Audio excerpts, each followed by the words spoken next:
বৃন্দ আসসালামু আলাইকুম। আশা করি তোমরা সবাই ভালো আছো। দীর্ঘ সময়ের ব্যবধানে তোমাদের এই ক্লাসে আমন্ত্রণ করছি। এই ক্লাসটি হলো ভাষা লেখা ও সংরক্ষণের জন্য একটি প্রয়োজনীয় উপাদান, যা হলো মন্ড বা পাল্প, এবং উক্ত মন্ড বা পাল্প থেকে কাগজ তৈরির প্রক্রিয়া। এসো শুরু করি আমরা। মন্ড কি জিনিস? Pulp, paper. পেপার তো আমরা চিনি। পেপার হলো মানুষের মনের ভাষা লিখে প্রকাশ কিংবা সংরক্ষণের জন্য প্রয়োজনীয় মাধ্যম। সভ্যতার উষালগ্ন থেকে শুরু হয় এই মাধ্যম খোঁজাখুঁজি, আর এই মাধ্যম হিসেবে স্থান দখল করে পাথর, কাদামাটি, গাছের পাতা, গাছের ছাল, পশুর চামড়া ইত্যাদি। যতদূর জানা যায়, ঈসা আলাইহিস সালামের জন্মের প্রায় ৩৫০০ বছর পূর্বে মিশরীয়গণ প্যাপিরাস নামক গাছের ভিতরের অংশ লেখার কাজে ব্যবহার করত। প্যাপিরাস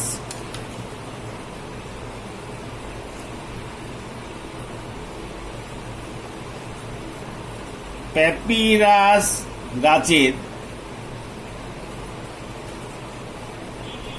ভিতরের অংশ ব্যবহার করত কি? কাগজ হিসাবে। কারা করত? মিশরীয়গণ।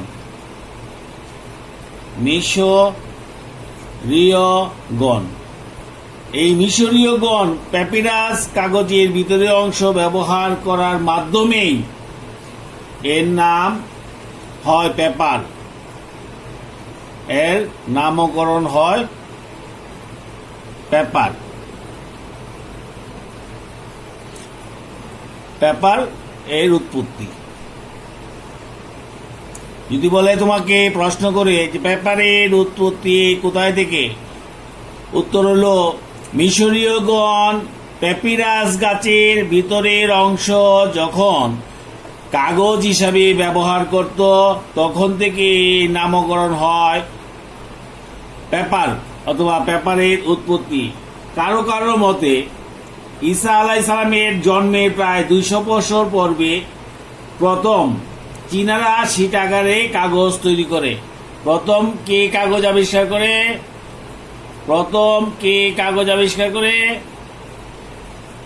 উত্তর হলো চীনারা।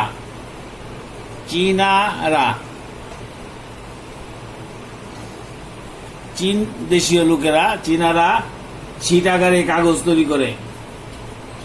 কাগজের মূল তত্ত্ব: বাঁশ ও কাঠের প্রায় 50%,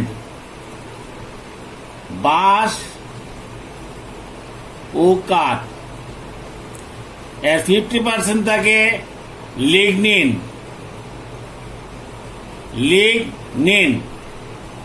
আর 50% থাকে সেলুলোজ। বাঁশ ও কাঠের মধ্যে কি অবস্থান করে? 50% লিগনিন এবং 50% সেলুলোজ। বিভিন্ন রাসায়নিক বিক্রিয়ার মাধ্যমে লিগনিনকে দ্রবীভূত করে অপসারণের পর সেলুলোজের যে কাই পাওয়া যায়, তার নাম হলো মন্ড বা পাল্প। তাহলে আমরা বোঝা গেল যে পাল্প, পেপার। এখানে চ্যাপ্টারটা তোমাদের যে এটা পড়াটা হলো আজকে পাল্প এবং পেপার।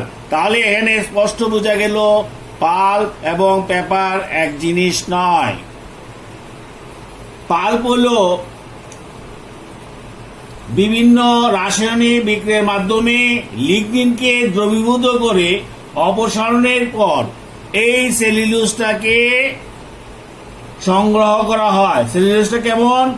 এই সেলুলোজটা হলো তোমার একটা কায়ের মতো পাওয়া যায়, তার নামে হলো মন্ড বা পাল্প। অতঃপর মন্ড বা পাল্পকে বিটিং বিটিং, রিফাইনিং, রিফাইনিং এর মাঝে আছে সাইজিং ও ফিলিং। এগুলি আলোচনা আমরা পরে আসবো। ফিলিং সহ এবং শীট মেকিং পদ্ধতিতে ছিদ্রহীন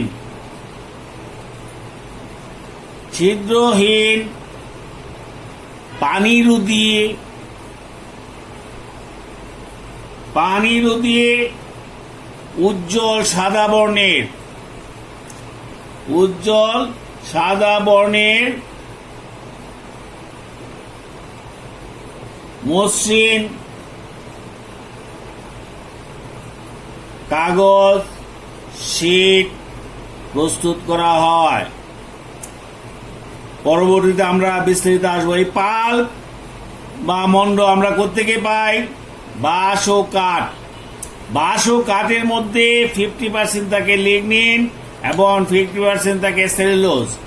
এই সেলুলোজটাকে বিভিন্ন রাসায়নিক দ্রব্যের মাধ্যমে লিগনিনকে অপসারণ করে সেলুলোজটাকে সংগ্রহ করা হয়। এই সেলুলোজটা কায় আকারে পাওয়া যায়, এটাকে বলা হয় আপনার পাল্প।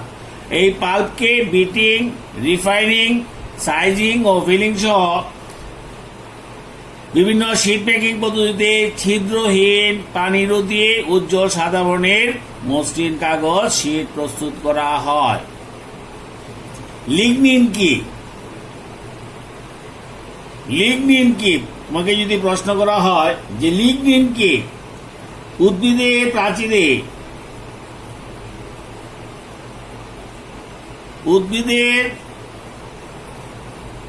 প্রাচীরে কার্বোহাইড্রেটের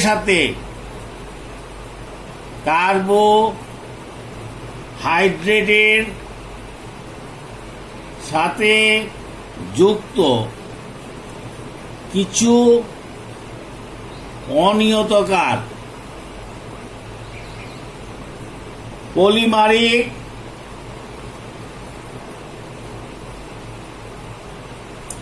আঠালো পদার্থকে, সংজ্ঞাটা মুখস্থ রাখবা, আঠালো পদার্থকে কি বলে? লিগনিন বলে। লিগনিন উদ্ভিদে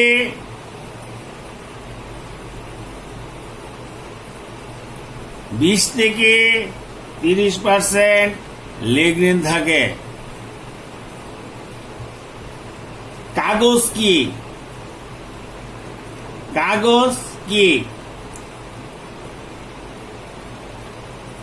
সেলুলোজ জাতীয় পদার্থের পাতলা শীটকে কাগজ বলে। তার মানে কাগজটা শুধু সেলুলোজ জাতীয় পদার্থের তৈরি। বাঁশ ও কাঠে কি থাকে? লিগনিন থাকে 50%, সেলুলোজ থাকে 50%। বিভিন্ন রাসায়নিক পদার্থের সমন্বয়ে লিগনিনটাকে আমরা আলাদা করে নিয়ে সেলুলোজটাকে আমরা মন্ড তৈরি করি। সেই মন্ড থেকে আমরা কাগজ পাই। সেলুলোজ কোথায় পাওয়া যায়? সেলুলোজ পাওয়া যায় উৎস কোথায়? উৎস এবং শতকরা কত % পাওয়া যায়? উৎস হইল 1 নম্বর তুলাতে থাকে 98% সেলুলোজ, শতকরা সেলুলোজ। তুলাতে থাকে কত %? 98% সেলুলোজ। 2 নম্বর পাটে থাকে 58% সেলুলোজ। 3 নম্বর গমের সোবরা,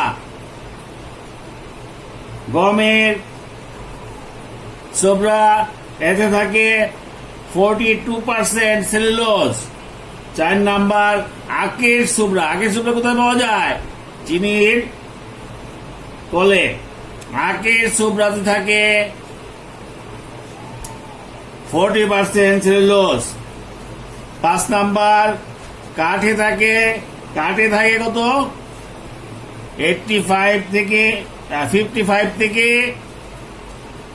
66%। 55 থেকে 66% সেলুলোজ থাকে। তা আমরা সেলুলোজ কোথায় পাই? সেলুলোজ তুলাতে পাওয়া যায়, সেলুলোজ পাটে পাওয়া যায়, সেলুলোজ গমের সুবরাতে পাওয়া যায়, আখের সুবরাতে পাওয়া যায়, কাঠে পাওয়া যায়। মন্ড বা পাল্প, আমরা মন্ড বা পাল্প কি জিনিস আমরা বুঝলাম। মন্ড বা পাল্প কই পাওয়া যায় এটাও বুঝলাম, এটাও জানলাম। মন্ড বা পাল্প যে জিনিসগুলোতে পাওয়া যায়। মন্ড বা পাল্প কয় প্রকার? মন্ড বা পাল্প 2 প্রকার। মন্ড বা পাল্প 2 প্রকার, যথা 1 নম্বর হলো মেকানিক্যাল বা যান্ত্রিক পাল্প। 1 নম্বর মেকানিক্যাল বা যান্ত্রিক পাল্প। 2 নম্বর কেমিক্যাল বা রাসায়নিক পাল্প।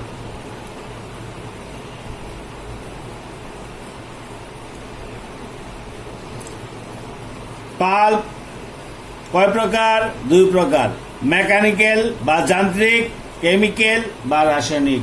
আমরা এইগুলা ভালোই করে জানি। হ্যাঁ, যান্ত্রিক মানে কি? যন্ত্রের মাধ্যমে যেটা তৈরি করা হয়, যেমন যান্ত্রিক পাল্প।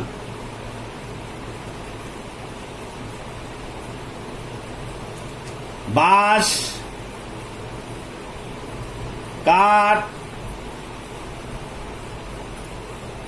খড়, আখের ছোবড়া,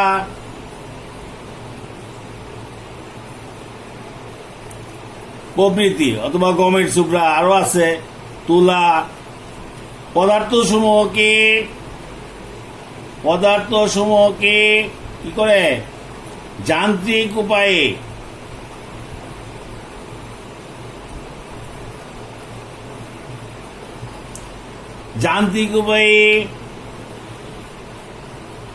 প্রক্রিয়াজাতকরণ করলে, সংজ্ঞাগুলি মুখস্থ রাখবা, করলে যে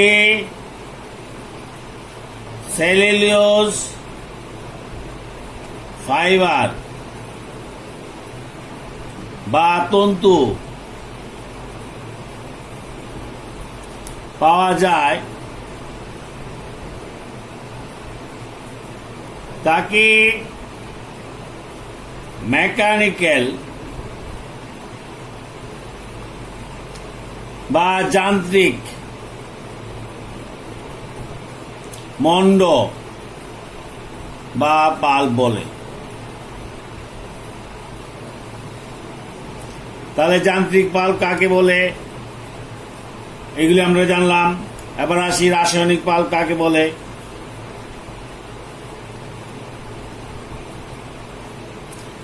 রাসায়নিক পাল্প একইভাবে বাঁশ, কাঠ, খড়, আখের ছোবড়া প্রভৃতি পদার্থ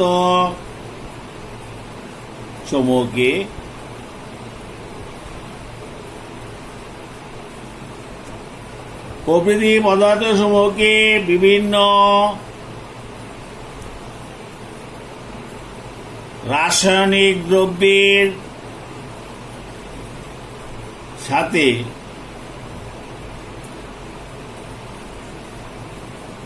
মিশ্রিত করে প্রক্রিয়াজাতকরণ করলে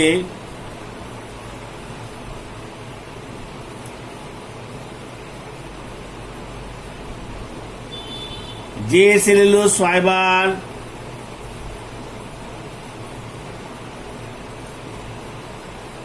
ফাইবার বা তন্তু পাওয়া যায়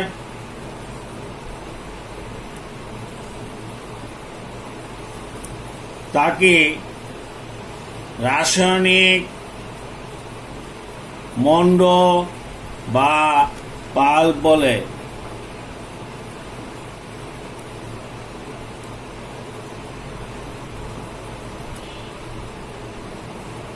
এবার আসি পেপার বা কাগজ শিল্পের প্রধান কাঁচামাল এবং তাদের প্রয়োগ।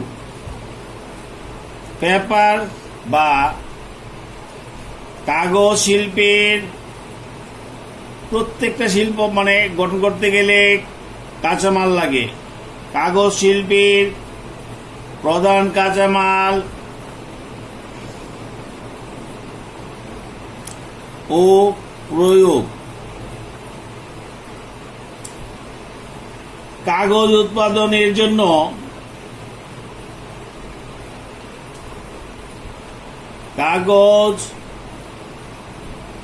উৎপাদনের জন্য প্রয়োজনীয় উপাদানসমূহকে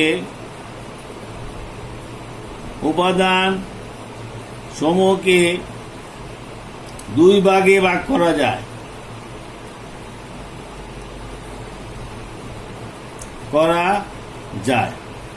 এক নাম্বার তন্তুময় উপাদান।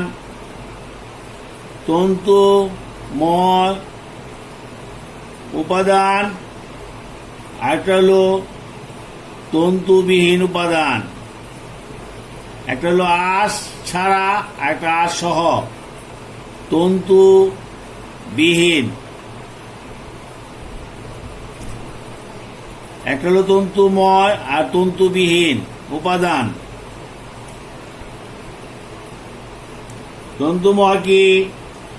তন্তুময় উপাদান কাগজের মূল উপাদান। এই তন্তুময় উপাদান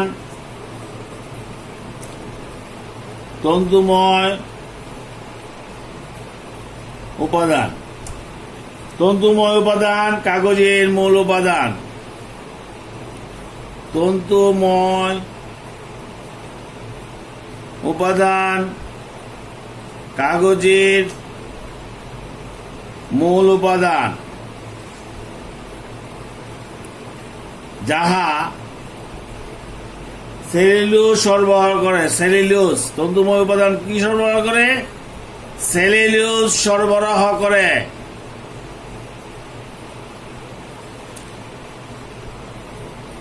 যেমন এই সেলুলোজটা আমরা করতে পাই, যেমন বাঁশ, শক্ত বা নরম যে কোনো কাঠ, তুলা। আমরা প্রত্যেকে কত পার্সেন্ট পাই আগে লিখে দিছি। তুলা, খড়, গম বা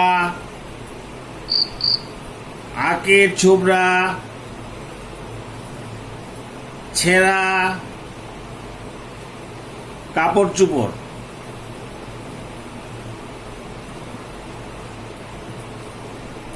ছেঁড়া কাপড় চোপড়, পাট থেকেও আমরা তন্তু পাই। পাট কাঠি মানে পাটকাঠি চিনো? পাটকাঠি ও অব্যবহৃত কাগজ মানে যেগুলা ব্যবহার করে ফেলে দিছে, অব্যবহৃত কাগজ, এগুলি হলো তন্তুময় উপাদান।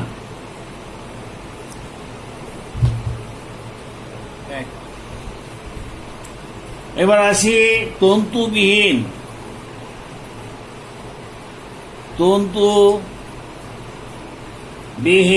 উপাদান। তন্তুবিহীন উপাদান সাধারণত রাসায়নিক পদার্থ। তন্তুবিহীন উপাদান সাধারণত রাসায়নিক পদার্থ। যেমন সালফার, চুনাপাথর, রেজিন, সুডা ভস্ম,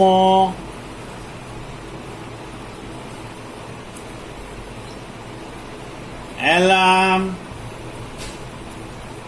সল্ট কেক, মৃত্তিকা এবং এছাড়াও রঙিন কাগজ তৈরির জন্য রঙিন কাগজ তৈরির জন্য বিভিন্ন রং ব্যবহার করা হয়। মোট কথা, তন্তুবিহীন উপাদান হল সাধারণত রাসায়নিক পদার্থ।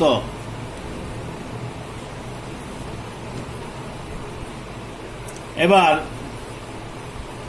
তন্তুময় উপাদান,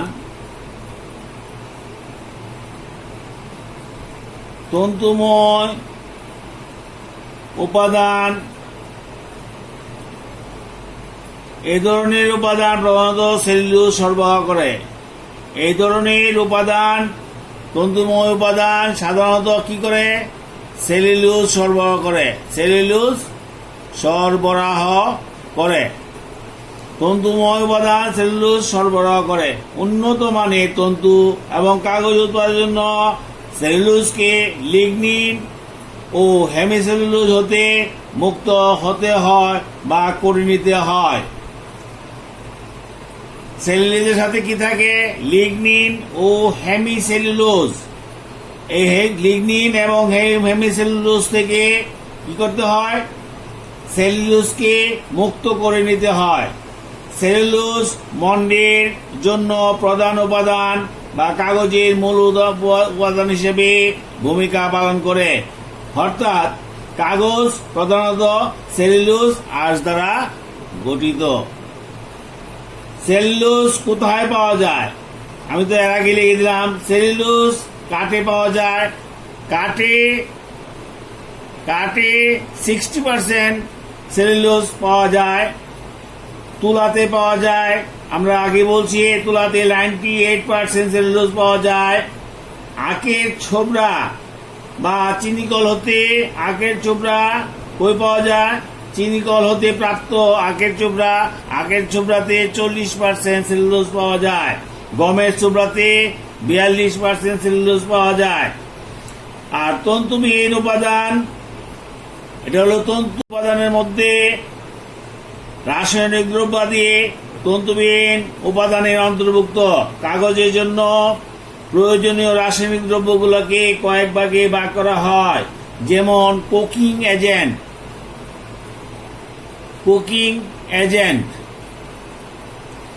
এই কোকিং এজেন্ট হিসেবে যেসব রাসায়নিক পদার্থ যা কাঠের মধ্যে অবস্থিত সেলুলোজ ছাড়া বাকি অন্য পদার্থকে দ্রবীভূত করে।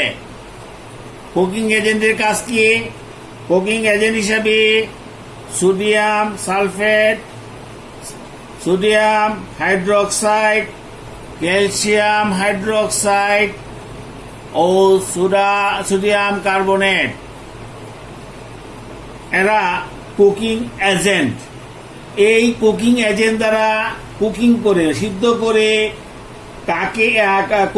যে রাসায়নিক পদার্থ কাঠের মধ্যে অবস্থিত যে সকল সেলুলোজ, লিগনিন, হেমিসেলুলোজ থাকে, শুধু সেলুলোজটাকে আলাদা করার জন্য এই কুকিং এজেন্ট ব্যবহার করা হয়। লুডিং এবং ফিডিং এজেন্ট, ক্লে, চক, জিঙ্ক অক্সাইড এবং টাইটেনিয়ামের যৌগ, এরা কি করে? এরা উজ্জ্বলতা ও মসৃণতা বৃদ্ধির জন্য ব্যবহার করা হয়। ক্লে, চক, জিঙ্ক অক্সাইড, টাইটেনিয়ামের যৌগ, টাইটেনিয়াম, এরা কি করে? কাগজের মসৃণতা ও উজ্জ্বলতা বৃদ্ধি করে। সাইজিং এজেন্ট হলো যে সকল কাগজকে শোষক হিসাবে শোষক হিসাবে কাজ করানো হয় তাদের ছাড়া অন্য অন্য কাগজে সাইজিং এজেন্ট যোগ করা হয়। তরল পদার্থ যাতে কাগজের ভিতরে প্রবেশ করতে না পারে এই জন্য সাইজিং এজেন্ট যোগ করা হয়। ব্লিচিং এজেন্ট বা বিরঞ্জক পদার্থ, কাগজের যে কাঁচামাল সমূহকে বিভিন্ন রং, কাঁচামাল সমূহ যখন এই যে সেলুলোজ যখন করা হয় তখন বিভিন্ন রঙের হয়ে থাকে। এইসব রং দূর করার জন্য ব্লিচিং এজেন্ট যোগ করা হয়। ব্লিচিং এজেন্ট হলো ব্লিচিং পাউডার। আমরা ইদানিং করোনার জন্য ব্লিচিং পাউডার ব্যবহার করি। ব্লিচিং পাউডার CaOCl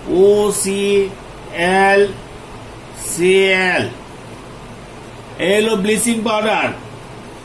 তারপরে ক্যালসিয়াম হাইপোক্লোরাইড, ক্যালসিয়াম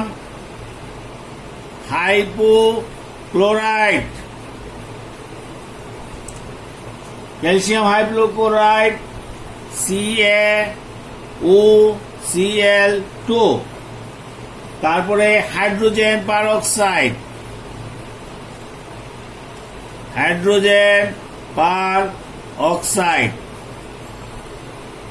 H2O2। তারপরে ক্লোরিন, এরা হলো বিরঞ্জক পদার্থ। ক্লোরিন এরা হলো বিরঞ্জক পদার্থ, রং নষ্ট করে দেয়। আর রঞ্জক পদার্থ এই যে রং হিসেবে ব্যবহার করা হয়। কুকিং লিকার, সালফেট ক্রাব পদ্ধতিতে cooking liquor sodium sulphate 27.1%, sodium hydroxide 58.6% এবং সোডিয়াম কার্বনেট 14.3%। এই জিনিসটাকে একসঙ্গে করে যে লিকারটা করা হয় এটাকে বলা হয় কুকিং লিকার।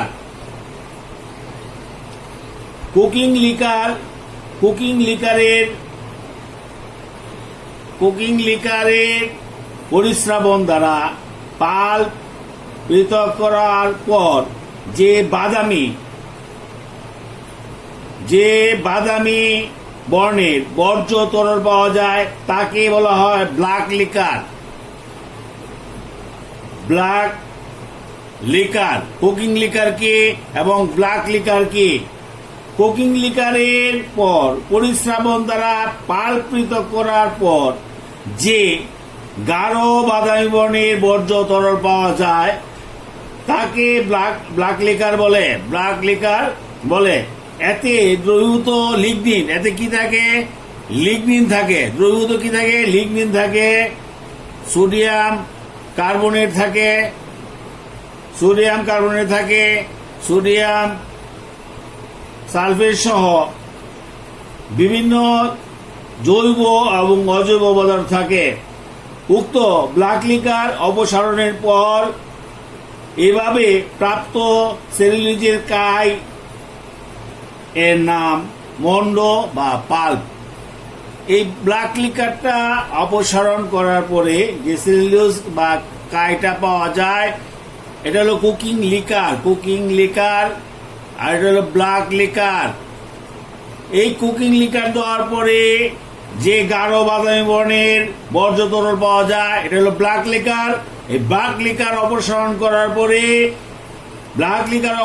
করার পরে যে প্রাপ্ত সেলুলোজের কাই পাওয়া যায় এর নামে মন্ড বা পাল্প। আগামী ক্লাসে মন্ড কিভাবে তৈরি হয় এবং মন্ড থেকে কিভাবে পেপার প্রস্তুত করা হয় এর প্রবাহ চিত্র দেখানো হবে।